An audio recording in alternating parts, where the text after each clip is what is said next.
প্রিয় দর্শক, আপনাদের স্বাগত ইস্পাহানি মির্জাপুর জিরো আওয়ারে। বৈশাখী টেলিভিশনের সমসাময়িক বিষয়ভিত্তিক আলোচনার নিয়মিত আয়োজন ইস্পাহানি মির্জাপুর জিরো আওয়ার। টেলিভিশনের পর্দার পাশাপাশি বৈশাখী টিভির ফেসবুক পেজ এবং ইউটিউবেও অনুষ্ঠানটি দেখবার আয়োজন রয়েছে। প্রতিদিনের মতো আজও নির্ধারিত একটি বিষয়ে কথা হবে। আজকের কথা বলার বিষয় আলোচনায় রাজনীতির ভাষা ও সহিংসতা। যে দুজন অতিথি আমাদের মাঝে উপস্থিত রয়েছেন কথা বলবার জন্য, তাদের সঙ্গে পরিচয়ের পর্বটি সেরে নিচ্ছি। আমার ডানে প্রথমে আছেন ঢাকা বিশ্ববিদ্যালয়ের রাষ্ট্রবিজ্ঞান বিভাগের অধ্যাপক ডক্টর সাব্বির আহমেদ। এরপরে রয়েছেন ঢাকা বিশ্ববিদ্যালয়ের শান্তি ও সংঘর্ষ অধ্যয়ন বিভাগের সহযোগী অধ্যাপক ডক্টর মোহাম্মদ তৌহিদুল ইসলাম। আপনার দুজনকেই স্বাগত আমাদের এই অনুষ্ঠানে। দুই অতিথির সঙ্গে আলোচনায় যাব, তবে তার আগে এক নজর দেখে নিচ্ছি বৈশাখী সংবাদের শিরোনাম। নিজেদেরকে রাজাকার বলে কোটা বিরোধীদের স্লোগানকে দুঃখজনক বলেছেন প্রধানমন্ত্রী। তার মতে দেশের ইতিহাস না জানায় তারা এত নিচে নেমেছে। কোটা সংস্কারের আন্দোলন আজ বিকেল থেকে সহিংসতায় গড়িয়েছে। ঢাকা, চট্টগ্রাম ও জাহাঙ্গীরনগর বিশ্ববিদ্যালয়ে ছাত্রলীগের সাথে সংঘর্ষ হয়, বহু আহত। কোটা বিরোধিতার নামে সরকার বিরোধী আন্দোলন হচ্ছে বলেছেন ওবায়দুল কাদের। রাজাকার দাবি করে ছাত্রছাত্রীদের স্লোগানকে রাষ্ট্রবিরোধী বলেছেন পররাষ্ট্রমন্ত্রী। লাঠিপেটা করে ছাত্রদের অধিকার বঞ্চিত করা যাবে না, মানুষ ন্যায়সম্মত সমাধান চায় বলেছে বিএনপি। এবং পেনশন নিয়ে দ্বন্দ্ব নিরসন সহ ৩ দফা দাবিতে আন্দোলন অব্যাহত রেখেছেন জনগণের বিশ্ববিদ্যালয়ের শিক্ষকরা। ক্লাস ও পরীক্ষা নিচ্ছেন না।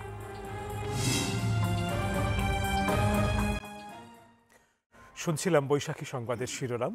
যাচ্ছি আলোচনায় আজকের দুই অতিথির সঙ্গে। আলোচনার বিষয়ের ভিতরে জেনে গেছেন আলোচনায় রাজনীতির ভাষা ও সহিংসতা। আমরা রাজনীতিতে যে রাজনৈতিক তৎপরতার ধারণা আমরা করে থাকি, দেখা যায় বিভিন্ন সময়ে আসলে সেই জায়গাটিতে রাজনীতি থাকে না, সহিংসতা জায়গা করে নেয় এবং যাকে কোনোভাবেই রাজনীতির ভাষা বলে আসলে কোনো মানদণ্ডেই কেউ কখনো গ্রহণ করেছেন বলে আমরা শুনিনি। যদি একদম সবশেষ যে ঘটনাটি যদি আমরা ধরি বৈশ্বিক প্রেক্ষাপটে, সেটি হচ্ছে যে মার্কিন যুক্তরাষ্ট্র প্রেসিডেন্ট নির্বাচনের প্রার্থী ডোনাল্ড ট্রাম্প, যিনি আগেও প্রেসিডেন্ট ছিলেন, তারকে হত্যার একটি চেষ্টা হয়েছে। এবং আমরা যদি আরেকটু সমসাময়িক বিশ্বে চোখ রাখি, তাহলে দেখা যাবে যে সমাধানযোগ্য অনেক রাজনৈতিক বিষয় ছিল, সেটি রাষ্ট্রের অভ্যন্তরীণ হতে পারে অথবা দু রাষ্ট্রের ভেতরে হতে পারে। সেখানেও আসলে জায়গা করে নিয়েছে সংঘাত, সংঘর্ষ। ধারণা করা হয় যে এর কোনো না কোনো পথ ছিল, এগুলোকে পরিহার করে, অর্থাৎ সংঘাত সহিংসতাকে পরিহার করে সমাধানের। যদি একেবারে যুদ্ধকেও যদি মাথায় রাখি, তাহলে ইউক্রেন রাশিয়ার যে যুদ্ধটি, যে কারণে বিশ্ব নানাভাবেই ভুগছে, বিভিন্ন দেশ এর ভুক্তভোগী, বাংলাদেশ সহ সব দেশ, তো সেই বিষয়গুলো নিয়েও কথা হয়, আলোচনা হয়। আলোচনাটা শুরু করা যাক ট্রাম্পের উপর যে হামলা। এবং আমরা দেখেছি যুক্তরাষ্ট্রে এটি প্রথমবারের মতো না যে একদম চমকে ওঠার মতন, তা না। অন্তত 4 জন বোধ করি প্রেসিডেন্ট সে দেশে নিহত হয়েছেন। 6 থেকে 7 জন অন্তত হামলার শিকার হয়েছেন, হত্যার উদ্দেশ্যে হামলা তাদের এখানে হয়েছে। রুজভেল্ট, আমরা লিঙ্কন থেকে যদি শুরু করি, তাহলে একেবারে 4 জন অন্তত সেখানে হত্যাকাণ্ডের শিকার হয়েছে। তো এই ব্যাপারগুলি কেন ঘটে, বা আমরা যেগুলোকে উন্নত বা সভ্য রাষ্ট্র হিসেবে বিবেচনা করি, সেখানেও রাজনীতির ভাষায় সহিংসতা কি করে জায়গা করে নেয়? ডক্টর সাব্বির আহমেদ, প্রথমে যাচ্ছি আপনার কাছে। ধন্যবাদ আপনাকে। তো আপনি যে প্রশ্নটি করলেন বা যে জায়গা থেকে প্রশ্নটি শুরু হলো, সেটা হলো যে মার্কিন যুক্তরাষ্ট্রে খুব সম্প্রতি আমরা দেখলাম যে ট্রাম্পকে একটা হত্যা প্রচেষ্টা করা হলো আর কি। দূর থেকে একজন তাকে গুলি করা হলো এবং সেই গুলির সূত্র ধরে তার বিশেষ করে তার যে কান, সেই কানের একটা অংশ ক্ষতিগ্রস্ত হয়েছে আর কি, সেটা আমরা দেখলাম। এবং এটা যেটা আপনিও বললেন যে আমেরিকার প্রেসিডেন্টকে হত্যার প্রচেষ্টা, এটা কোনো নতুন ঘটনা না। এটা আমেরিকাতে দীর্ঘদিন ধরে এ ধরনের প্রচেষ্টা অব্যাহত রয়েছে এবং সেই প্রচেষ্টার অংশ হিসেবে কিন্তু আমরা জন এফ কেনেডির কথা জানি যে সে তো মারাই গেল, তাকে মেরেই ফেলা হলো আর কি। তো যাই হোক, লিঙ্কন মারা গেলেন, গারফিল্ড মারা গেলেন, কেউ হয়তো ওই দিন মারা গেছে বা কয়েকদিন পরে মারা গেছে। যেটা হলো যে আমি এটা যখন ভাবছিলাম, ভাবতে ভাবতে আমার মধ্যে একটা প্রশ্ন জাগলো যে কেন, ওয়াই আমেরিকাতে এই যে পরপর যে ঘটনার ঘটলো এবং সেখানে অধিকাংশ ক্ষেত্রেই রাষ্ট্রপতিকে কেন টার্গেট করা হলো, হত্যার একটা চেষ্টা করা হলো আর কি। ওবামাকে হোয়াইট হাউসে হত্যার চেষ্টা Exactly. হয়েছে।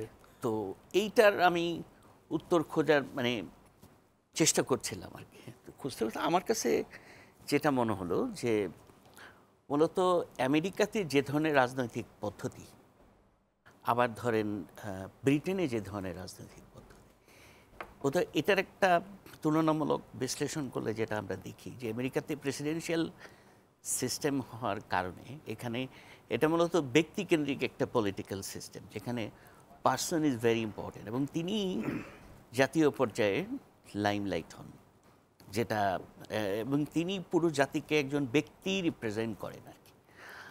আর আমরা জানি যে আমেরিকা একটা লিবারেল, এক্সট্রিমলি লিবারেল সোসাইটি হওয়ার কারণে এখানে ব্যক্তি যে পরিমাণ স্বাধীনতা ভোগ করে সেটা সে ক্ষেত্র বিশেষে এটা তার ওই সমাজের জন্য তার এই স্বাধীনতা একটা ক্ষতির কারণ হয়ে দাঁড়ায়, যেটা আমরা দেখেছি যে আমেরিকাতে প্রত্যেক নাগরিক কিন্তু অস্ত্র রাখতে পারে, যে কারণে আমরা দেখি যে বিভিন্ন সময়ে এই যে আপনার কতগুলো স্কুল লেভেলে কতগুলো হত্যাকাণ্ড হয়েছে বা প্রতি বছরই কোনো না কোনো সময় একটা না একটা কিছু হচ্ছে।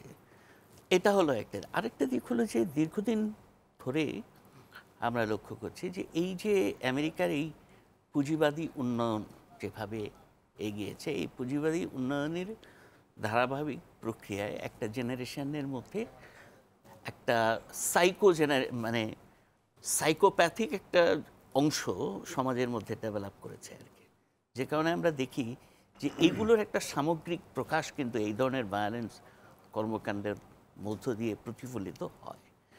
তবে এবার আমি জানি না, আমার কাছে কিন্তু মনে হয় যে ট্রাম্পের যে ঘটনাটা, এইটার সাথে ওইগুলোর তো একটা লিঙ্ক তো আছেই। এবার একই সাথে এবারের যে নির্বাচনী প্রচারণাটা, বিশেষ করে ডেমোক্র্যাটদের পক্ষ থেকে ট্রাম্পকে কেন্দ্র করে যে নির্বাচনী প্রচারণা, এইটার একটা নেগেটিভ ইম্প্যাক্ট থাকতে পারে। আমি বলছি না যে এটাই হয়তো একমাত্র কারণ।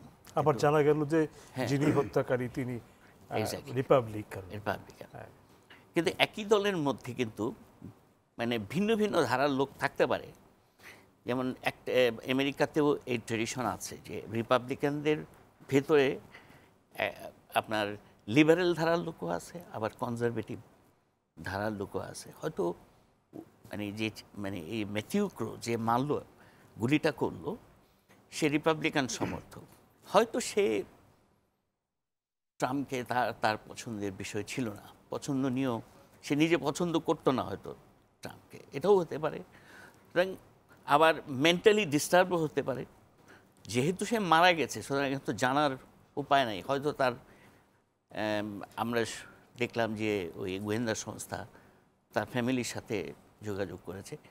তো এটা যদি সঠিক তদন্ত হয়, তদন্ত হয়তো বেরিয়ে আসবে যে আসলে ছেলেটা কি মেন্টালি ডিস্টার্ব ছিল কি না। আগের প্রেসিডেন্টের যদি ঘটনা আপনি দেখেন, এরকম কমপক্ষে দুটো কেস পাওয়া যায় যেখানে যারা এই প্রেসিডেন্টকে হত্যার চেষ্টা করেছে তারা কিন্তু মানসিকভাবে, মেন্টালি কিন্তু তারা ডিস্টার্ব ছিল আর কি, রাইট? তো এটুকুই আমার।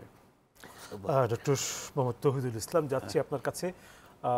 যে সমস্ত দেশগুলোতে বাক স্বাধীনতা যথেষ্ট বলে আমরা জানি কিংবা আমাদের জানানো হয়, দুটো ব্যাখ্যাই রাখছি, সে দেশগুলোতে অস্ত্র কেন কথা বলে, এই ঘটনাটা কেন ঘটে, এটা একটু আপনার কাছ থেকে একটু বিশ্লেষণটা শুনতে চাই। ধন্যবাদ আপনাকে। একটা জায়গা হলো যে আমরা বাক স্বাধীনতায় পরে যাই, তার আগে আমরা অস্ত্রে আসি। আমরা যদি এই মানব সভ্যতার বিবর্তন দেখি, বিবর্তনে কিন্তু আমরা প্রথম দেখি আসলে বাক স্বাধীনতার আগে অস্ত্র এসেছে।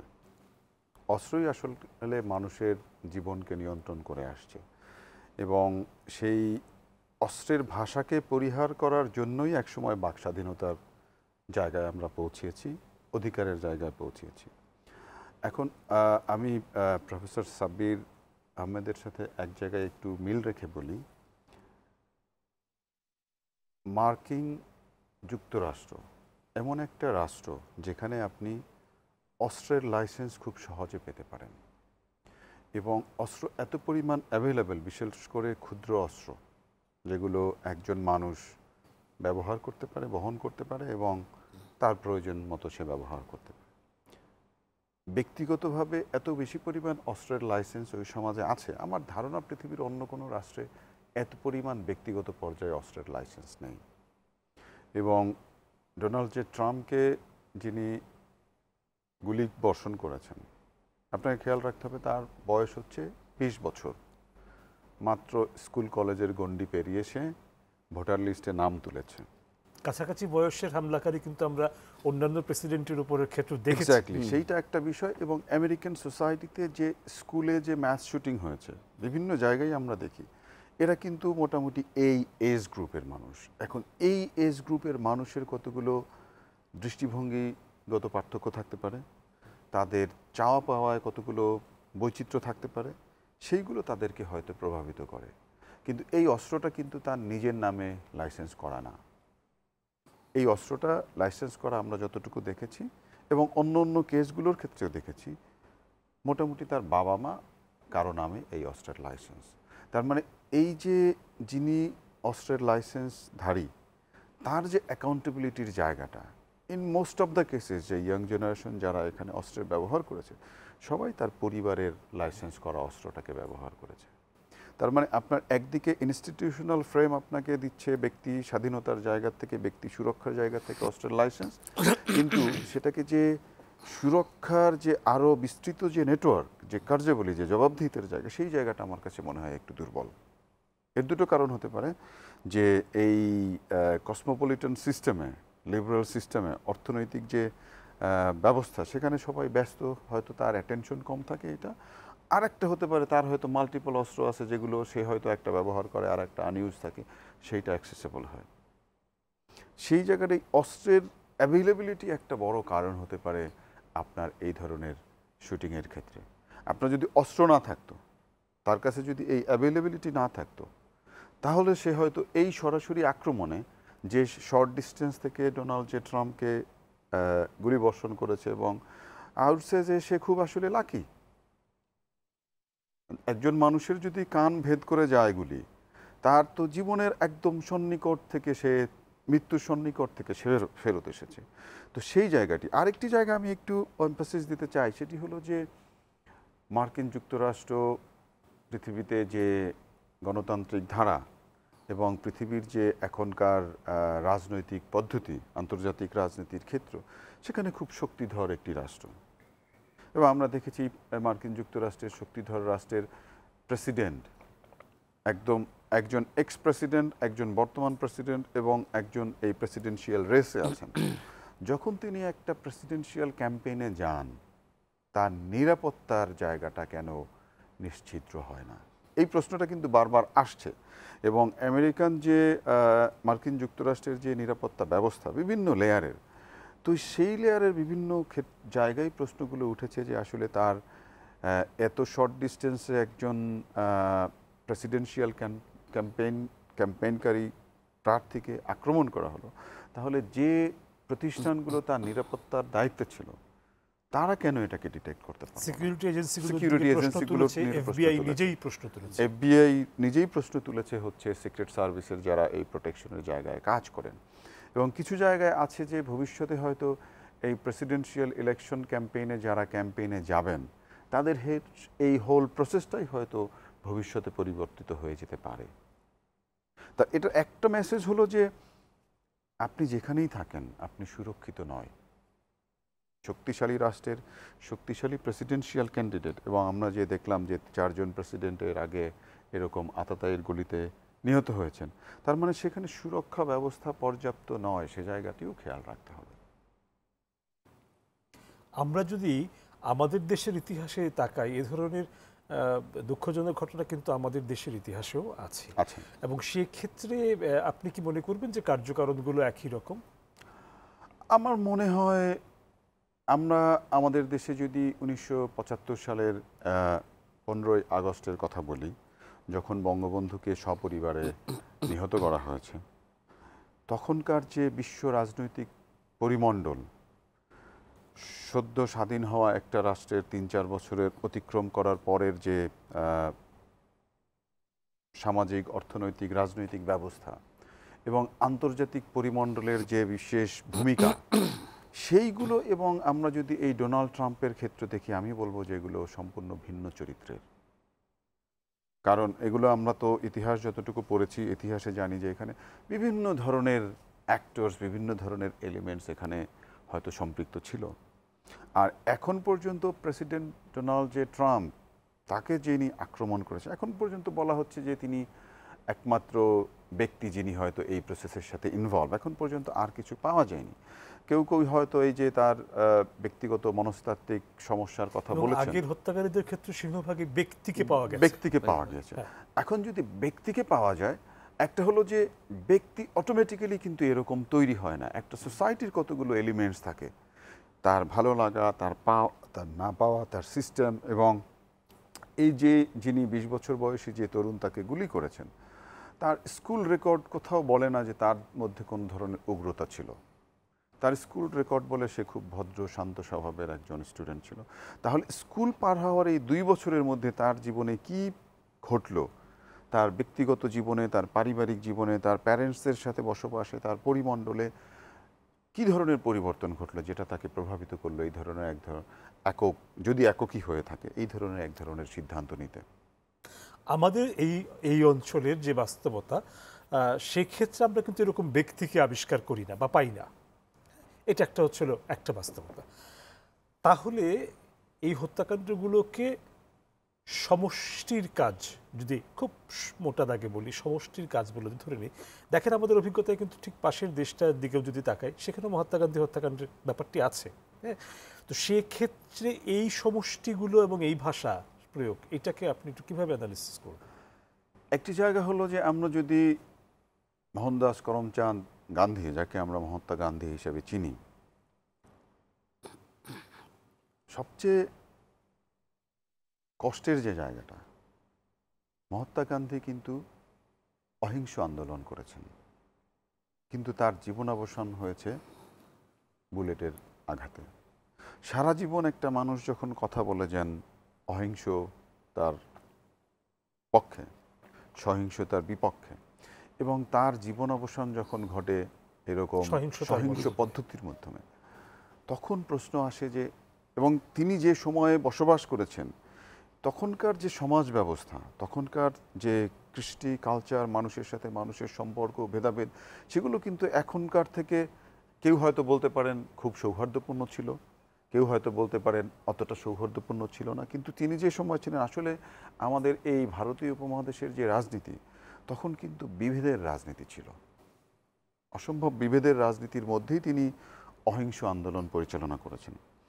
এখন যিনি তাকে গুলি করেছেন, তার মধ্যে কি কাজ করেছে? তার কি কোনো ডিস্টারবেন্স ছিল মহাত্মা গান্ধীর কার্যক্রমে, না তার কোনো সোসাইটাল ডিস্টারবেন্স ছিল? আমার ধারণা যে দ্বিতীয়টা। কারণ আপনি যদি সহিংসতার কথা বলেন, আপনি যদি মার্টিন লুথার কিংয়ের কথা বলেন, তিনিও তো অহিংস পদ্ধতির কথা বলেছেন।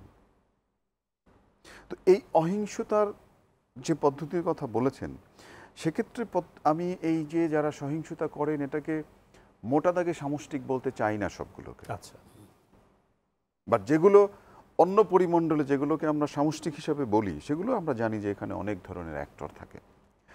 আর এক্ষেত্রে আরেকটি জায়গায় একটু খেয়াল করতে হবে যে সহিংসতা পরবর্তী যে পরিস্থিতি তৈরি হয়, সেই পরিমণ্ডলে কেউ উপকারভোগী আছে কিনা, কেউ অপকারভোগী আছে কিনা, এর সাথে কোনো সামঞ্জস্য আছে কিনা, সেই জায়গায় আপনার বিবেচনাটা যাবে যখন আমরা বলবো এটা সামষ্টিক জায়গা থেকে কিনা।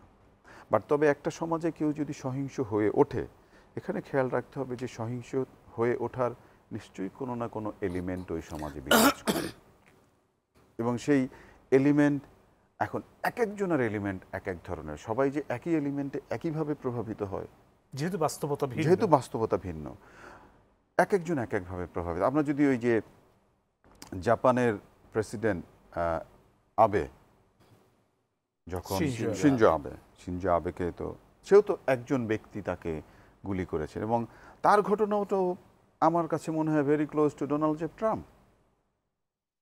ডোনাল্ড জে ট্রাম্প হি সারভাইভ। এখন সেখানেও তো একজন ব্যক্তিকেই আমরা খুঁজে পেয়েছি এ পর্যন্ত, যতটুকু আমরা জানতে পেরেছি।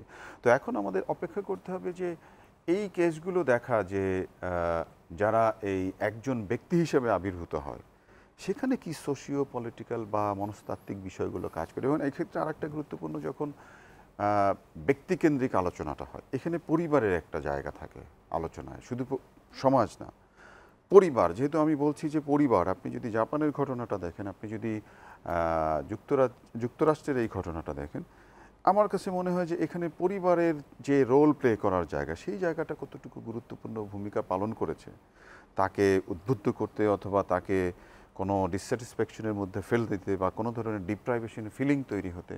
আমার মনে হয় পরিবারকেও আলোচনায় নিয়ে আসা খুব গুরুত্বপূর্ণ এই জায়গাগুলোতে। আমি এই বিষয়ে আপনার বক্তব্যটা শুনবো, একদম একেবারে এই ব্যাপারেই শুনবো, কিন্তু আমাদের একটু বিরতির সময় হয়ে গেছে। ফিরে আপনার কাছে আবার আসছি। প্রিয় দর্শক, ইস্পাহানি মির্জাপুর 0 আওয়ারে সময় হয়ে গেল একটা বিরতির। ফিরবো অল্প সময়ের ভেতর, আশা করি সঙ্গেই থাকছেন।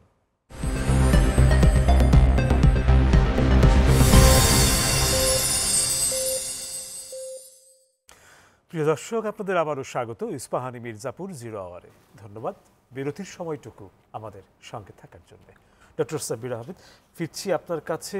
যে আলোচনা চলছিল ডক্টর মোহাম্মদ তৌহিদুল ইসলামের সঙ্গে, তার ধারাবাহিকতা আপনি বোধহয় কিছু বলতে চাইছেন। আমি প্রফেসর তৌহিদ যে কথাগুলো বললেন, আমি এগুলোর সাথে একমত। আমি একটু খালি ওই আপনি গান্ধী প্রসঙ্গে যে আলোচনাটা হলো, সেখানে আমি একটু বলতে চাই যে নাথুরাম গডসের বিষয়টা কী ছিল আর কি।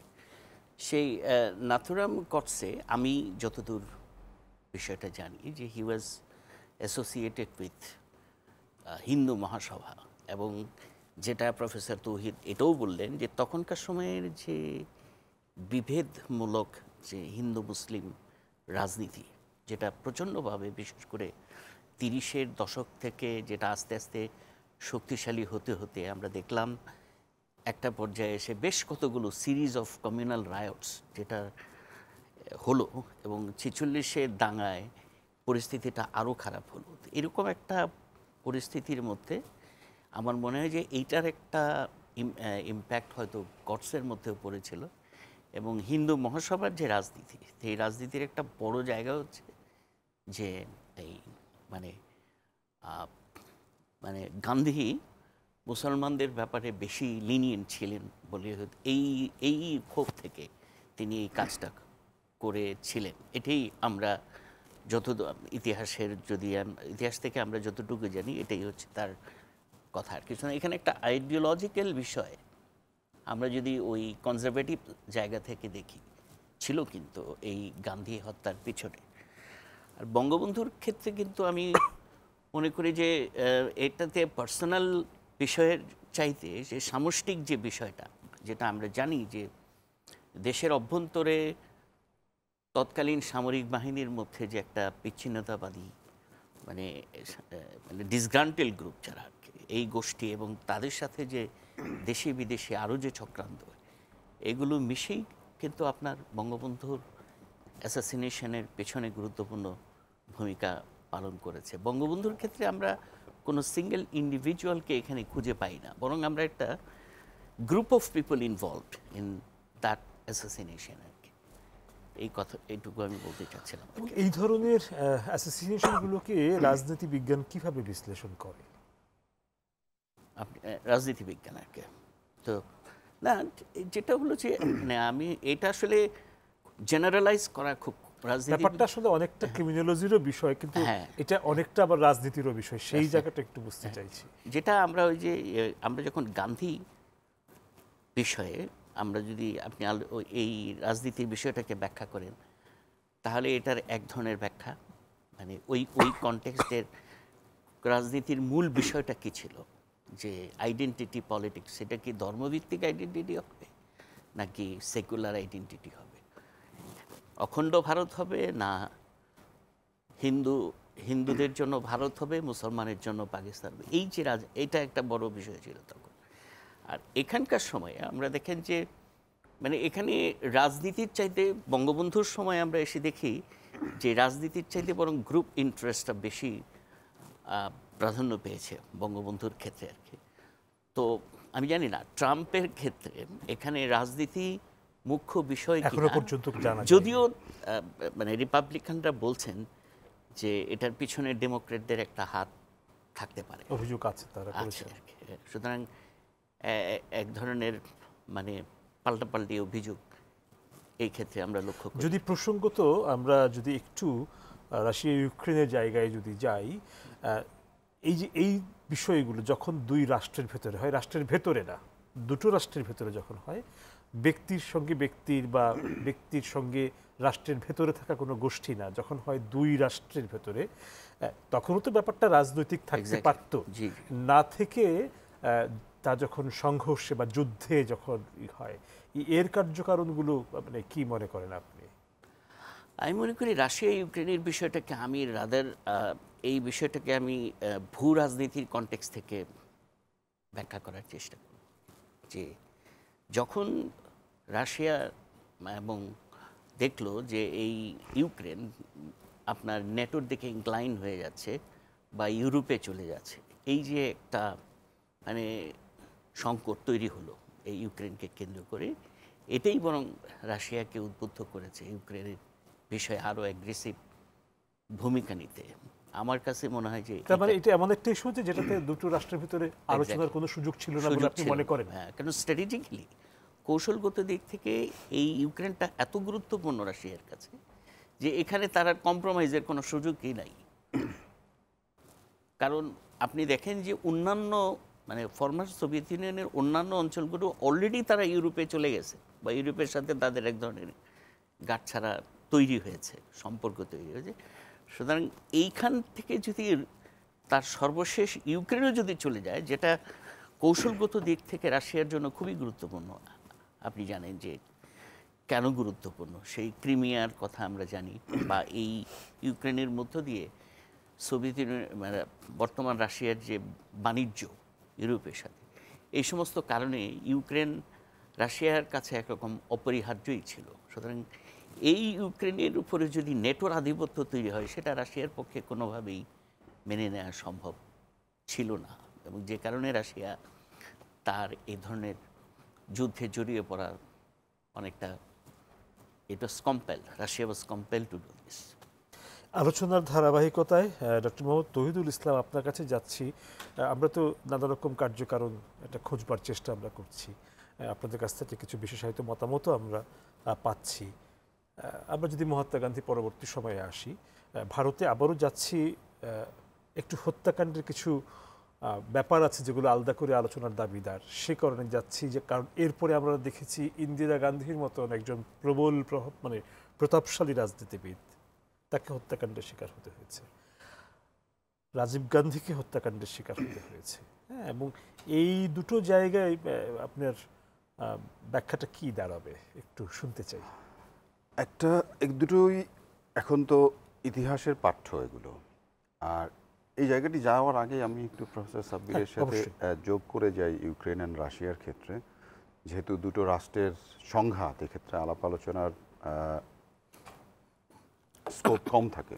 আমরা এটা বুঝতে চাইছিলাম যে আসলে কি স্কোপ কম থাকে, নাকি আমাদের যখন ব্যাপারটা দুটো রাষ্ট্রের হয়ে যায় তখন আমরা আসলে আলোচনার জায়গাটাকে অতটা গুরুত্ব দেই না, নিজেদের ভেতরকার সমর্থন থাকার একটা ব্যাপার থাকে বা কোনো সংকটকে আড়াল করবার একটা ব্যাপার থাকে, আমরা দেখেছি এগুলো হয়, পুরোটা সামনে রেখে তাহলে এখানে দুটো বিষয় থাকে। এখন হলো রাষ্ট্রগুলো যখন কোনো সংকটে পড়ে, দুটো রাষ্ট্র, সংকটটা কী নিয়ে তার উপরে নির্ভর করবে যে সংকটটা তারা আলাপ আলোচনায় সমাধান করবে, না সংকটটার জন্য তারা সর্বোচ্চ ক্ষমতা ব্যবহার করবে তারা রাষ্ট্রের। এখানে দুটো বিষয়। আমরা যখন সংঘাত পড়ি বা দ্বন্দ্ব পড়ি, তখন একটা জায়গায় আমরা এটাকে কনসেন্ট্রেট করি, যেখান থেকে এটার উৎপত্তি, সেটাকে বলি হচ্ছে স্বার্থ, ইন্টারেস্ট যেটাকে আমরা বলি। এবং সেই স্বার্থটা রাষ্ট্রগুলোর ক্ষেত্রে হয় ন্যাশনাল ইন্টারেস্ট, জাতীয় স্বার্থ, এবং এর সাথে সাথে থাকে ন্যাশনাল সিকিউরিটি, জাতীয় সুরক্ষা। রাষ্ট্র কতটুকু প্রোটেক্টেড থাকবে, রাষ্ট্রের জাতীয় স্বার্থ কতটুকু সুরক্ষিত থাকবে, এই দুটো যদি এবং এই ক্ষেত্রে যে পদক্ষেপগুলি নেওয়া হয় সেখানে কিন্তু একটা পপুলারিটির একটা সম্পর্ক থাকে। আমরা অনেক সময় দেখি যে মানে জনপ্রিয় সিদ্ধান্ত হওয়ার একটা ব্যাপার থাকে আর কি। তা তো অবশ্যই। এখন কোনো রাষ্ট্র যদি দেখে যে তার একটা সীমানা কোনো কারণে তার আলাদা হয়ে যেতে পারে, অথবা তা সেই রাষ্ট্রের নিরাপত্তা ব্যবস্থাই হুমকির মধ্যে পড়তে পারে, তখন যেমনটা রাশিয়ার ক্ষেত্রে ঘটেছে, রাশিয়া দেখছে যে যদি ইউক্রেন ন্যাটোতে জয়েন করে তাহলে ন্যাটো যতটুকু দূরত্বে ছিল তার থেকে খুব কাছে রাশিয়ার ক্লোজ ডোরে চলে আসবে তার ইনসিকিউরিটি রিস্ক বাড়ানোর জন্য। আমার ধারণা সেইটা একটা বিষয় ছিল তার প্রিএমটিভ যে লঞ্চ, ফলে আলোচনার জায়গাটি কমে গেছে, আলোচনার জায়গাটি সংঘাতমুখর কমে হয়েছে গিয়েছে। পরিস্থিতি। এবং এর আগে যদি আপনি আর একটু বিবেচনা করেন যে এই সংঘাতময় পরিস্থিতি, এখন একটা হলো যে বিশ্বে যে সংঘাতময় পরিস্থিতিগুলো তৈরি হয় এগুলো কিন্তু শুধু ওই সীমানার দ্বারাই নিয়ন্ত্রিত হয় না, অনেক কিছু দূরবর্তী জায়গা থেকেও নিয়ন্ত্রিত হয়, যেমনটা আমরা ইউক্রেন রাশিয়ার ক্ষেত্রেও দেখছি। এখানে ক্লায়েন্ট প্যাট্রন এক ধরনের রিলেশনশিপ থাকে, চাইলেও কেউ হয়তো একবার যুদ্ধে এন্টার করলে সেখান থেকে বেরিয়ে আসতে পারে না। যুদ্ধের নিয়মই হচ্ছে either you win or you lose. আলাপ আলোচনা অনেক পরের বিষয়, এবং আলাপ আলোচনার ক্ষেত্রটাও তখন তৈরি হয় যখন সে মনে করে যে প্রথমত যে তার যে স্বার্থ সেটা যদি সে স্যাক্রিফাইস করার মতো জায়গায় থাকে তখন সে আলাপ আলোচনায় যায়।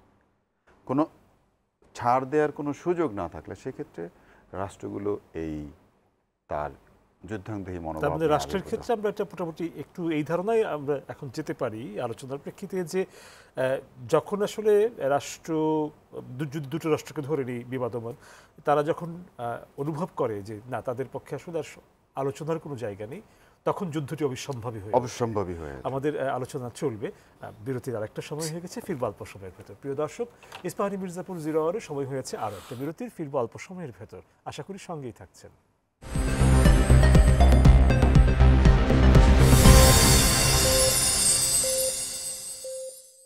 প্রিয় দর্শক, আপনাদের আবারও স্বাগত ইস্পাহানি মির্জাপুর 0 আওয়ারে। ধন্যবাদ বিরতির সময়টুকু আমাদের সঙ্গে থাকার জন্যে।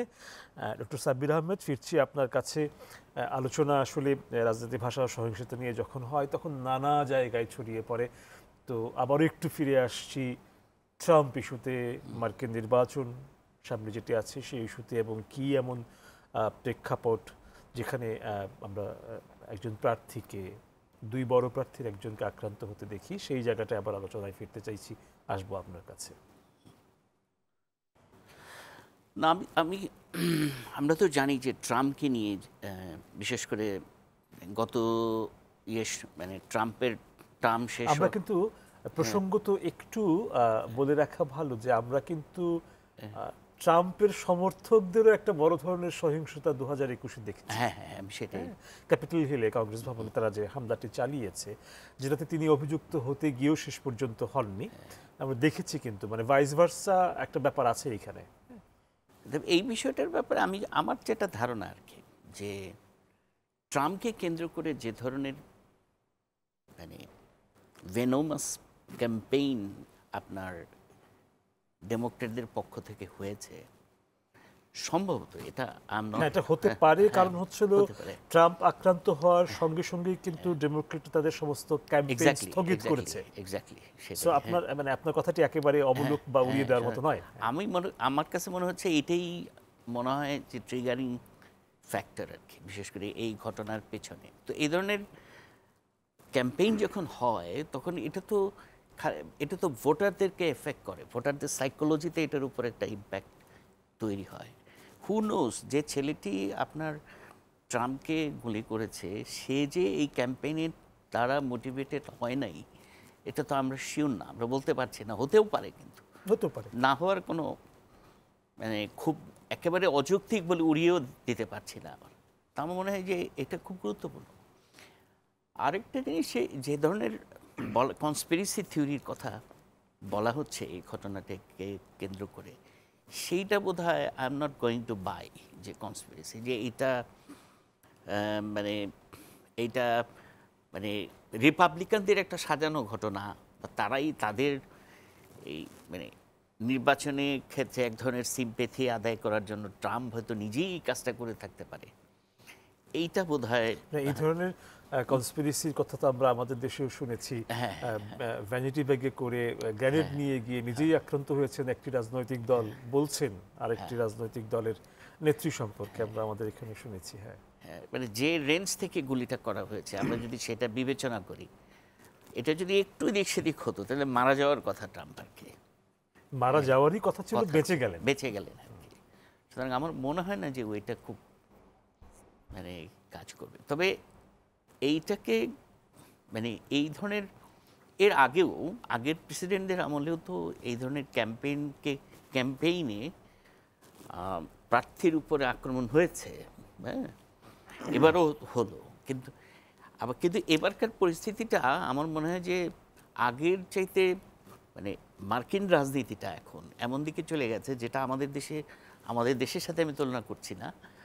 আমি যেটা বলতে চাচ্ছি, একটা বিষয় থাকে এখানে বোধ করি, সেটা হচ্ছে আপনি উন্নত দেশ নাকি অনুন্নত দেশ নাকি মধ্যম একটা জায়গার দেশ, এর পাশাপাশি কিন্তু খুব গুরুত্বপূর্ণ বিষয় হচ্ছিল সে দেশের সংস্কৃতি।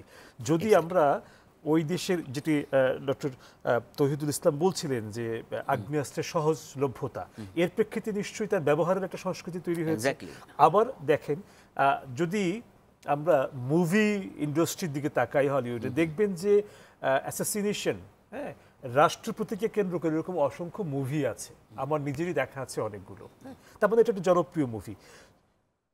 তো এই যে মুভি এবং এই যে বাস্তব জীবনের প্র্যাকটিস, এ মিলেও তো একটা আসলে সাংস্কৃতিক প্রেক্ষাপট তৈরি হতেই পারে একজন ঘাতক তৈরি হওয়ার জন্য, নাকি? মানে ভুল হলো কিনা একটু না, হতে পারে কিন্তু আমি জানি না, মানে এটা আসলে কতটুকু হাইপোথিসিস, কতটুকু রিয়েলিটি। ওইটা তার একটু আমি ওইটার সাথে একমত হব যে ক্যাম্পেইনের একটা ইম্প্যাক্ট। আচ্ছা, দেখি তো এই বিষয়ে ডক্টর তৌহিদুল ইসলাম আপনি আমি জানি না উনি কি বলবেন, কিন্তু আমার কাছে মানে এখানে দুটো বিষয় আছে। একটা হলো যে আমি ইলেকশন নিয়ে অল্প বিস্তর একটু পড়ালেখা আছে। ইলেকশন বিষয়টাকে আমরা যতটা গ্লোরিফাই করি, বিষয়টা আসলে অতটা গ্লোরিফাই করার নয়। কারণ আমরা যদি পৃথিবীর বিভিন্ন প্রান্তের ইলেকশন দেখি, যেমনটা বলছিলেন উন্নত বিশ্ব, কম উন্নত বিশ্ব, অনুন্নত বিশ্ব, সব জায়গাতেই ইলেকশনকে কেন্দ্র করে বিভিন্ন ধরনের সহিংসতা দেখি। আপনার যদি মনে থাকে যে সবসময় আমরা দেখি অনুন্নত উন্নয়নশীল বিশ্বকেই সবসময় এখানে উদাহরণ হিসেবে নিয়ে আসা হয়। এবং ইলেকশনের 3টা ফেজ থাকে। আমরা ইলেকশনকে 3টা ফেজে ভাগ করি। একটা ইলেকশনের পূর্ববর্তী ফেজ, একটা ইলেকশন ফেজ, একটা পরবর্তী ফেজ। আমরা যদি আমেরিকান গত ইলেকশনের সময়টাকে বিবেচনা করি, ইলেকশন পরবর্তী ফেজের সহিংসতা দেখেছি।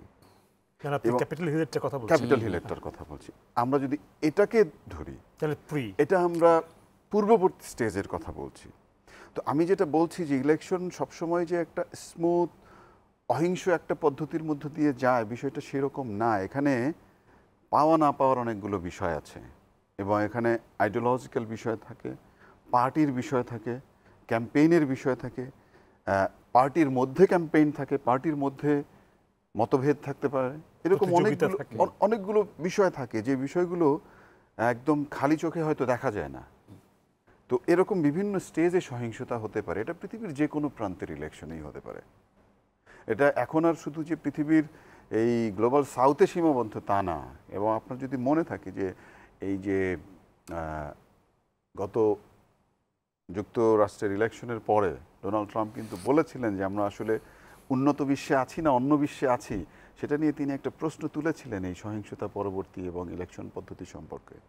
সেটা ডিফারেন্টলি ইন্টারপ্রেট করা যায়।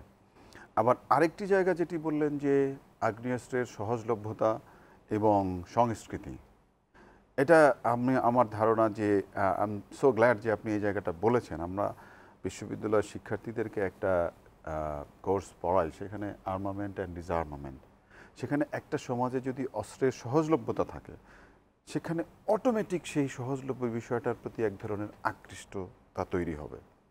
এবং আরেকটি গুরুত্বপূর্ণ উদাহরণ আপনি দিয়েছেন যে সিনেমা ইন্ডাস্ট্রি, মুভি ইন্ডাস্ট্রি, এবং এটার যে কি পরিমাণ প্রভাব, এবং এই যে 20 থেকে 29 বছর পর্যন্ত, অ্যাকচুয়ালি 15 থেকে 30 বছর পর্যন্ত এই যে বয়সটা, এই সময়টা হচ্ছে আপনার এটা অত্যন্ত আকৃষ্ট করার সময়। এবং সেটার ইফেক্টই দেখবেন। আপনি যদি নরওয়ের কথা বলেন, আপনার মনে আছে নরওয়ের ঘটনা। আপনি যদি নিউজিল্যান্ডের কথা বলেন, নিউজিল্যান্ডের কথা মনে আছে। আপনি ইউএসের কথা যত ঘটনা দেখছেন, যে school shooting, mass shooting, this people are on this stage. Availability, এক ধরনের সংস্কৃতি তৈরি হওয়া, এবং আরেকটি হচ্ছে যে পারিবারিক যে নিয়ন্ত্রণের ব্যবস্থা, সেটা এক এক সমাজে এক এক ধরনের। আমি ওই আমরা জায়গাটা একদম একটু emphasis শেষ দিতে দিকে চাই। এসেছি, আপনার কথার মধ্য দিয়ে শেষ করবো। হ্যাঁ, এবং ফাইনাল যে জায়গাটি, সেটা হলো যে আমরা যখন এই সহিংসতার সংস্কৃতিকে প্রমোট করি, এর বিপরীতে আমরা কি শান্তি সংস্কৃতি, সৌহার্দ্যের সংস্কৃতিকে একইভাবে প্রমোট করি কিনা? সেই আপনি যদি প্রশ্নটিও এই থাকে। মুভি ইন্ডাস্ট্রির কথা বলেন, সিনেমা ইন্ডাস্ট্রির কথা বলেন, the more violence more profit, এর অল্টারনেটিভ আপনি কি যদি না দিতে পারেন, তাহলে আপনি এই বৃহৎ জনগোষ্ঠীকে তো কোনোভাবেই শান্তির, সৌহার্দ্য, সম্প্রীতির সংস্কৃতির সাথে সম্পৃক্ত করছেন না, সংযোজন করে দিচ্ছেন না। এর একটা প্রতিফলনই হবে এরকম সহিংসতা এবং সম্পর্কের অবনতি। ধন্যবাদ আপনাদের দুজনকে আজকে এই আলোচনায় উপস্থিত থাকার জন্য। সময় থাকলে হয়তো আরও বিস্তর আলোচনার সুযোগ থাকতো, শেষ করতে হচ্ছে সময়ের স্বল্পতার কারণে। প্রিয় দর্শক, আজকের মতো এখানেই শেষ করছি। রাজনীতিতে তার ভাষায় সহিংসতা যখন জায়গা করে নেয়, সেটি কারো কাছে কাম্য থাকে না, কিন্তু নিশ্চয়ই এমন কিছু বাস্তবতা থাকে যা এই ভাষাকে তৈরি করে। আজকের আলোচনায় এই কথাটাই উঠে এসছে। আমাদের প্রত্যাশার জায়গাটি অবশ্য সবসময় থাকবে একটি শান্তিপূর্ণ, একটি সহাবস্থানের জায়গা, একটি সৌহার্দ্যের জায়গা, একটি সহিষ্ণুতার জায়গা। আজকের মতন শেষ করছি। কাল আবারও দেখা হবে, কথা হবে অন্য কোনো বিষয়ে। সে পর্যন্ত ভালো থাকুন, সুস্থ থাকুন, শুভরাত্রি।